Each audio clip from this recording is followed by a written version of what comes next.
warahmatullahi wabarakatuh. Saya Litra Priyanti dan kali ini kita akan membahas materi pelajaran kelas 9 teks laporan hasil percobaan. Mungkin ada yang bertanya-tanya, apa itu teks laporan hasil percobaan? Dan kenapa penting untuk dipelajari?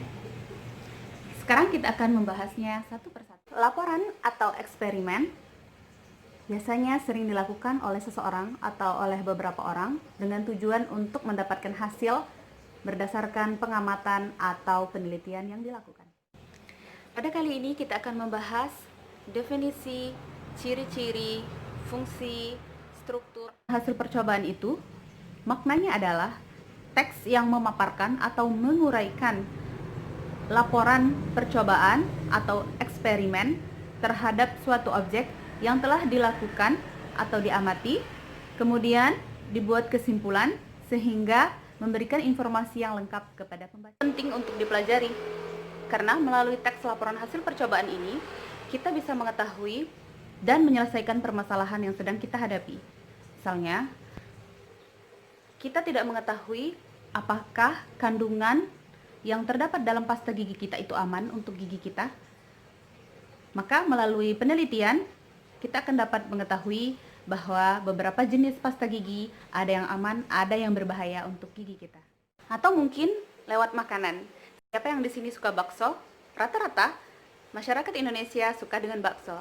Tapi kita tidak tahu apakah bakso yang sering kita konsumsi itu aman atau mungkin mengandung formalin, dan itu justru sangat berbahaya untuk kita.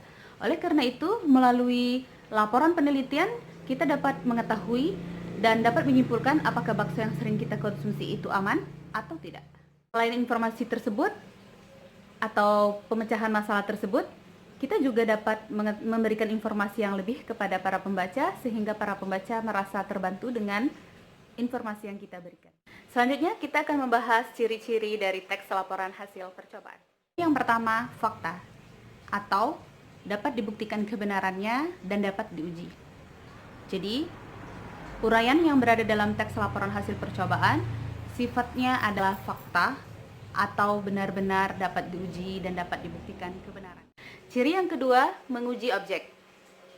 Teks laporan hasil percobaan selalu menguji objeknya di dalam laporannya.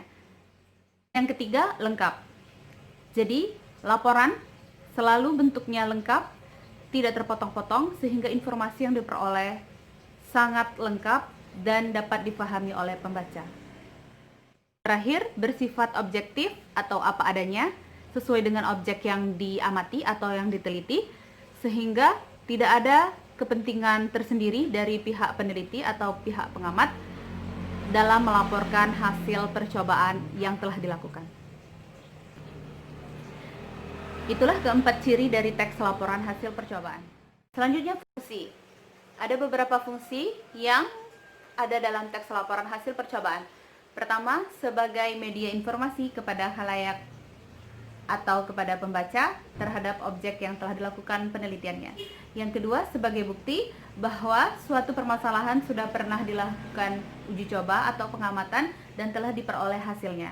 Yang ketiga, sebagai sarana untuk memecahkan masalah yang berada di tengah-tengah masyarakat dan mendapatkan hasilnya, kemudian mendapatkan kesimpulan dari permasalahan tersebut dan menemukan solusinya. Yang keempat, sebagai bentuk pertanggungjawaban kepada instansi atau kepada pihak sekolah yang telah meminta seseorang atau beberapa orang untuk melakukan penelitian atau pengamatan terhadap suatu objek.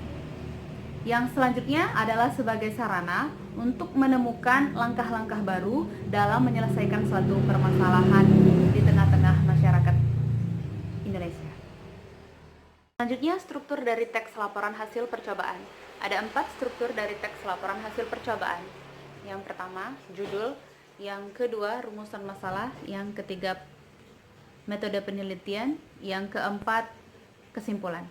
Akan tetapi, kita bisa membuatnya lebih sederhana namun kita bisa menyederhanakannya sebagai berikut.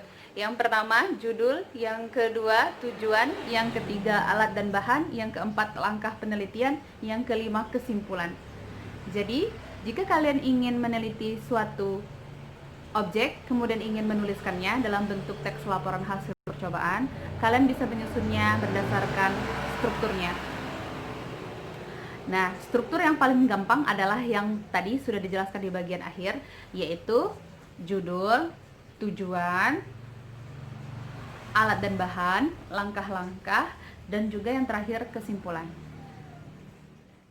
Nah, itulah materi kita untuk kali ini.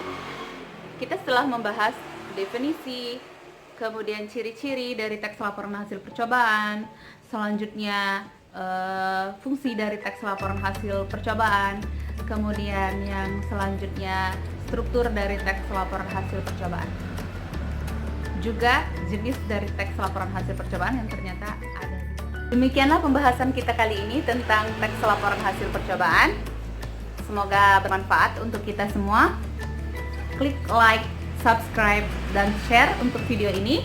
Terima kasih. Wassalamualaikum warahmatullahi wabarakatuh.